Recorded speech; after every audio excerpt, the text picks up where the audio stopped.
بسم اللہ الرحمن الرحیم۔ شرم و حیا بھی ایمان سے ہے۔ عبداللہ بن یوسف نے ہم سے بیان کیا، وہ کہتے ہیں کہ ہمیں مالک بن انس نے ابن شہاب سے خبر دی۔ وہ سالم بن عبداللہ سے نقل کرتے ہیں، وہ اپنے باپ عبداللہ بن عمر رضی اللہ تعالی عنہما سے کہ ایک دفعہ رسول اللہ صلی اللہ علیہ وآلہ وسلم ایک انصاری شخص کے پاس سے گزرے، اس حال میں کہ وہ اپنے ایک بھائی سے کہہ رہے تھے کہ تم اتنی شرم کیوں کرتے ہو؟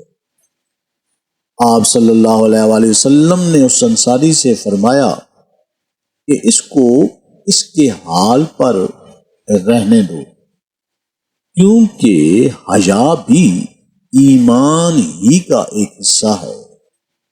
اللہ تعالیٰ ہمیں حضور اکرم صلی اللہ علیہ وآلہ وسلم کے نقش قدم پر چلنے کی توفیق عطا فرمائے، آمین یا رب العالمین۔